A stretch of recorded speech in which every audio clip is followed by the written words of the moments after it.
के खूब चौके लगते। बताओ कोई हाथ उठा करके नवदा भक्ति कौन कौन सी है? कोई हाथ उठा करके बताओ। किसी को नहीं पता? किसी को पता है? आप लोग आहार दे रहे हो, महाराज जी को रोज आहार दे रहे हैं। नवदा भक्ति क्या है? नहीं पता किसी को? बताओ ना। कोई है जो साहगढ़ की मान सम्मान को बना के रखेगा? बताओ नवदा भक्ति। हाँ, आप प्रतिनिधि हो पूरे साहगढ़ के। बताओ। पड़गाहन करना, पड़गाहन, उच्चासन, पाद प्रक्षालन, नमोस्तु, पूजन, मन शुद्धि, वचन शुद्धि, काय शुद्धि, आठ जल शुद्धि। बहुत सुंदर, जोरदार करतल ध्वनि से, बहुत बढ़िया।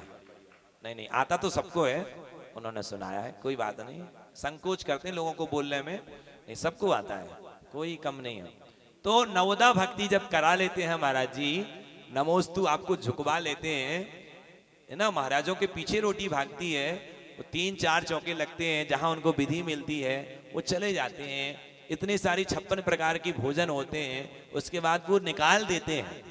ये होती है सिंह वृत्ति की, हमारे पास सब कुछ है उसके बाद भी छोड़ते हैं। वो कुछ भी नहीं कमाते, लेकिन दोनों हाथों से आहार ग्रहण करते हैं। और व्यक्ति आज इंसान दोनों हाथों से कमाता है, और 2 हाथ नहीं 4-4 हाथ कर लेता है। 4 नहीं कितने हाथ कर लेता है। एक व्यक्ति होता है 10 काम करता है वो, और सोचता हम बड़े सुखी हैं। अरे एक व्यक्ति 10 काम करता है, वो सुखी नहीं हो सकता। भले पैसा बहुत हो सकता है, पैसा होना सुखी होने का पैमाना नहीं है। आप कोई सोचो कि जिस व्यक्ति के पास बहुत पैसा है वो बड़ा आदमी है, वो बड़ा आदमी नहीं है। मैंने श्रवण ज्ञान भारती संस्थान मथुरा से अध्ययन किया, हॉस्टल में मैं पढ़ा। मैं नहीं गया बड़े बड़े शहरों में पढ़ने के लिए। मैंने मम्मी से पूछा कि माँ ये बताओ आप क्या चाहती हो, मैं क्या बनूं? उन्होंने बोला बेटा मैं ये चाहती हूं बड़ा आदमी बनो, ना बनो कोई बड़ी बात नहीं है, अच्छा आदमी बनना। मैंने कहा अच्छी बात है, बड़ा आदमी बनना अच्छी बात है, लेकिन अच्छा आदमी बनना ये बहुत बड़ी बात है। इसलिए बड़ा ना बने हम अच्छा बने। बड़ा बनने के लिए बड़ा तपना पड़ता है। आप लोग तो बड़ा बनाते हो, बनाते कि नहीं बनाते हैं? कितनी माताओं को बड़ा बनाना आता है? एक बार हाथ उठा दो ना, सबको आता है। कितना बढ़िया बड़े। अरे इसमें अरे प्रोफेसर हम बताएंगे बड़ा की ये कहानी है। ये बड़ा, एक दिन बड़ा ने बोला कि मुझे बड़ा बनना है। हमने कहा ऐसे थोड़ी बड़ा बनता है, बड़ा बनने के लिए बड़ा तपना पड़ता है। तो आप लोग बड़ा बनाते हो, बताओ कैसे बड़ा बनाना पड़ता? मुझे आता नहीं है। कैसे बनता है बड़ा? सबसे पहले दाल को भिगोना पड़ता है। काय की दाल? उड़द की दाल। उड़द की दाल को भिगोया, जैसे भिगोया वो बोला मुझसे कि मैं बड़ा बन गया। मैंने कहा रुक जाओ भैया, ऐसे बड़ा नहीं बनते। फिर कैसे बनते हैं? क्या किया? पीसा। कैसे पीसा? हाथ से कि मिक्सी से? तो मिक्सी से ज्यादा स्वाद आता कि हाथ वाले से? तो हाथ से। तो मिक्सी में नहीं। तो जब वो हाथ से पीसा तो उसने बोला कि बड़ा बन गया। मैंने कहा भैया ऐसे बड़ा नहीं बनते। बन गया था कि बड़ा? अभी नहीं बना। फिर क्या किया? फिर उसको फेंटा, है ना, और किसी ने मिक्सी में पीस लिया। उसके बाद क्या हुआ है? नहीं पूरा बताओ अभी। कैसे? गोल गोल नहीं बनाओगे क्या उसमें? कुछ करते ना है। पहले मसाले डाले। मसाले कहां पड़े हैं? मसाले डाले। वो बोला मैं बड़ा बन गया। मैंने कहा भैया अभी नहीं बड़ा बने, अभी थोड़ा और समय लगेगा। फिर क्या किया? फिर गोल गोल गोल गोल उसको 2-4 थप्पड़ लगाए। फिर बोला कि बड़ा बन गया। मैंने कहा नहीं अभी बड़ा नहीं बना। उसके बाद कढ़ाई में डाला, तेल था, जैसे ही कढ़ाई में डाला वो उछल गया, उछलने लगा। वो बोला कि बड़ा बन गया। मैंने कहा नहीं अभी भी बड़ा नहीं बने। उसके बाद जब निकल के आया तो बड़ा बन गया। क्या? अब काय में डालना है? नमक के पानी में डालते हैं। जब नमक के पानी में डाला तो वो बोला बड़ा बन गया। मैंने कहा हाँ भैया अब बड़ा बन गया। कहने का मतलब एक बड़ा को बड़ा बनने के लिए कितना तपना पड़ता है। यदि हमें जीवन में बड़ा बनना है केवल नाम के बड़ा बनने से बड़ा नहीं होता कोई, बड़प्पन आएगा तब जाकर के बड़े होंगे। बड़े तो हर कोई हो सकता, कोई कद में बड़ा है, कोई उम्र में बड़ा है। कद में, पद में, उम्र में बड़े होने से कोई बड़ा नहीं होता। आपके अंदर विनम्रता, आपके अंदर बड़प्पन होगा तब हम बड़े होंगे। जब हम छोटे को स्नेह करेंगे तब बड़े होंगे। कहने का मतलब यह है कि यदि हमारे जीवन में सरलता होगी, सहजता होगी, तब जाकर के बड़ा बन पाएंगे। संयोग और वियोग, संयोग हुआ है तो वियोग होगा। यह हमें संयोग मिला है, जैन धर्म मिला है। पूज्य समत्त सागर महाराज जी ने आज सुबह प्रवचन में जो कहा कि जैन कुल छोड़ करके नहीं जाना, ये जैन कुल बड़े पुण्य से मिला है। मुझे एक कविता याद आ रही है चंद्रसेन जी की, आप लोग कहोगे तो सुना देंगे, क्योंकि हमारे प्रवचन में सब कुछ मिलता है, कविताएं भी। तो हम सब लहजा है हमारा, क्योंकि कवि मन कहता जब तक एक आध कविता ना सुनाओ तब तक हमारा मन मानता नहीं है। तो ये बेटियों के लिए है, बहनों के लिए है। उन्होंने बहुत सुंदर बात कही। पूज्य मुनिवर समत्त सागर महाराज जी ने जो सुबह बात कही थी, उस बात को मैं कविता के माध्यम से कह रहा हूं कि पिता ने तुम पर किया भरोसा, माँ ने भी विश्वास किया। पिता ने तुम पर किया भरोसा, माँ ने भी विश्वास किया। उनने तुमको पंख दिए और उड़ने को आकाश दिया। उनके जीवन की बगिया में ये सारे रंग तुम्हारे हैं। उनकी जीवन की बगिया में ये सारे रंग तुम्हारे हैं। उनके जीवन की कविता में ये सारे छंद तुम्हारे हैं। तुम्हें देख जो उन्हें धड़कता, उसे तोड़कर मत जाना।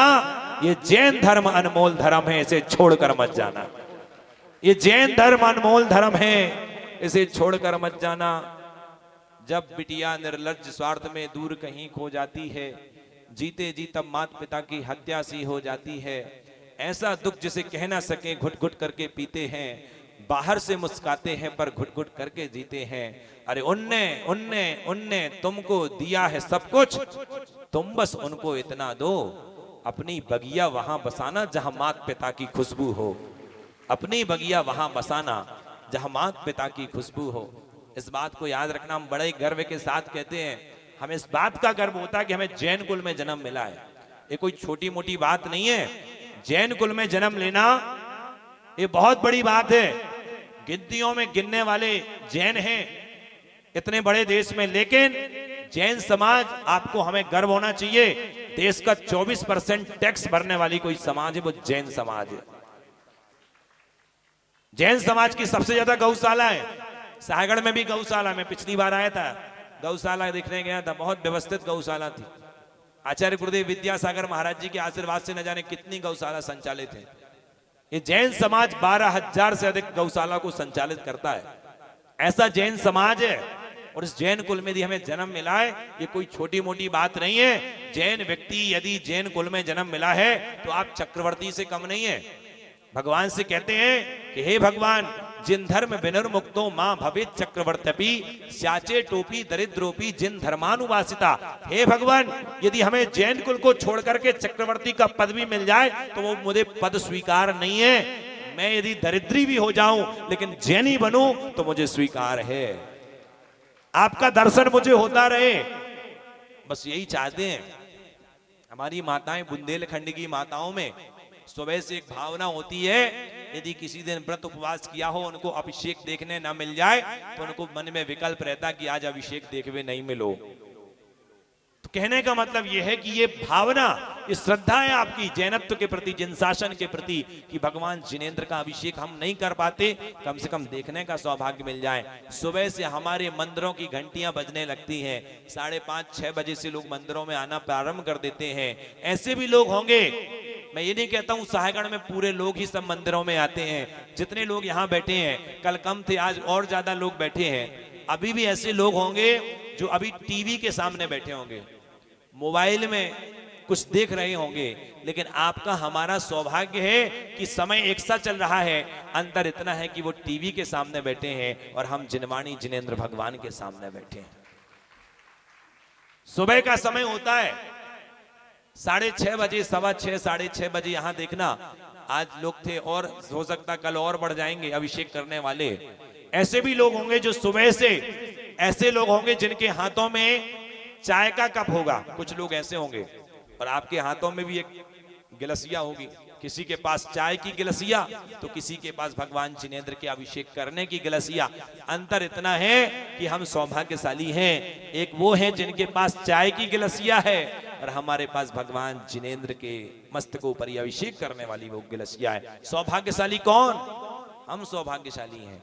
एक वो लोग होंगे जब 7:30 8 बजेगा, 8 बजे कुछ लोग यहाँ पर विधान कर रहे होंगे, अपने हाथों में जिनवाणी लिए होंगे, और कुछ लोग यहीं सागड़ में ऐसे भी हो सकते हैं जो हाथों में अखबार लिए होंगे। वो संसार की बातों को पढ़ेंगे और हम संसार से विरक्ति होने वाली मां जिनवाणी की बातें पढ़ेंगे। अंतर इतना है, उपयोग दोनों का है, समय एक साथ चल रहा है।